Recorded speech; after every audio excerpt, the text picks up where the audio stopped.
બનાસકાંઠા જિલ્લામાં ઉનાળો આવે અને ખેડૂતોની સમસ્યાની શરૂઆત થાય છે ત્યારે ઉનાળામાં આ સમય દ્વારા તંત્ર દ્વારા 15 દિવસ અગાઉ સુજલામ સુફલામ કેનાલમાં પાણી બંધ કરી દેતા ખેડૂતોએ પાણી ચાલુ કરવા માટે દિયોદર પ્રાંત અધિકારીને આવેદનપત્ર પાઠવ્યું છે અને રજૂઆત કરી છે।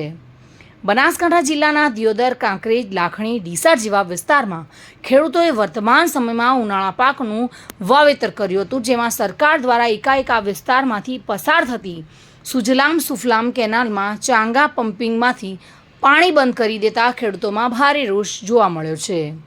વર્તમાન સમયમાં 15 દિવસ અગાઉ પાણી બંધ કરાતા ખેડૂતોએ કરેલા ઉનાળા પાકમાં પાણી ન મળતા ખેડૂત દિયોદર પ્રાંત કચેરી ખાતે એકઠા થયા હતા અને જય જવાન જય કિસાનના નારા લગાવી સુજલામ સુફલામ કેનાલમાં તાત્કાલિક પાણી શરૂ કરવા માટે પ્રાંત અધિકારીને આવેદનપત્ર પાઠવી પાણી શરૂ કરવાની માંગ કરી હતી।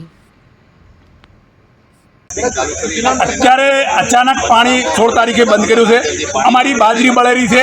અમારે ફક્ત જોતો તો 10 દિવસ માટે પાણી। સરકારશ્રી અને નેતાઓ અમને વચન આપેલું હતું કે તમારી સુજલામ સુફલામ ચાલુ રહેશે અને બાજરીનો પાક પણ બચી જશે, પણ અચાનક બંધ કરતા અમારો પાક મળે છે। એટલે તાત્કાલિક ચોગા પમ્પિંગ સ્ટેશન ચાલુ કરી 5 પંપ અને સુજલામ સુફલામ અને તળાવમાં પાણી ચાલુ કરે એની માગણી કરેલી છે। જો નહીં કરવામાં આવે તો આ પાક બળશે તો એનું વળતર સરકારને આપવું પડશે। કોઈ પણ ભોગે અમે કરવા માંગતા નથી।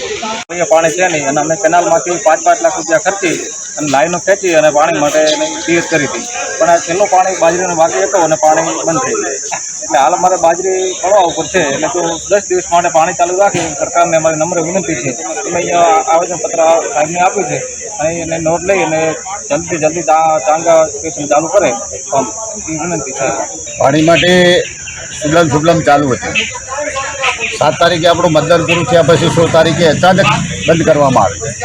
હવે આ પાક લણણીના ઓરે છે, ફક્ત 10 દિવસ પાકની જરૂરી હતી।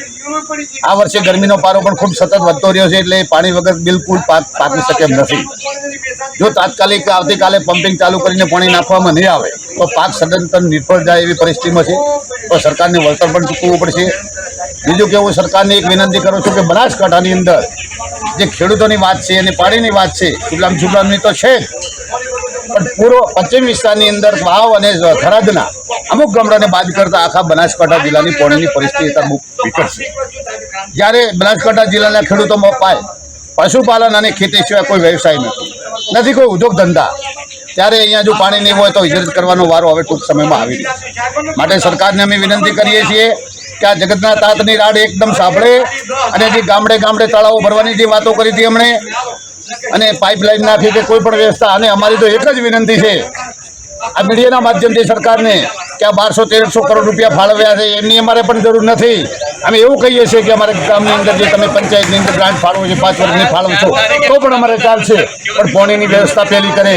અહીંયા મેઇન કેનાલ કરી મેં એમને સરકારને રજૂઆત કરી છે કે આ સુજલામ સુફલામ અથવા મેઇન કેનાલ નવી 100 કિલોમીટરની અંદર ફેરવી અને આપણાને અહીંયા આ વિસ્તારને પાણીની મોટિયા નાના આપી અને જે મેઇન કેનાલ છે એની અંદર પાણી ઘટાડે તો વાવથરાજના ગામડાના ખેડૂતોની પણ તેની ફાજલ જાતિ કરે બચી જાય અને અમારે પણ અહીંયા પાણીના તળ ઊંચા આવે એવી અમે સરકારને વિનંતી કરીએ છીએ। જગદીશ સોની સાથે bureau report, today Gujarati news.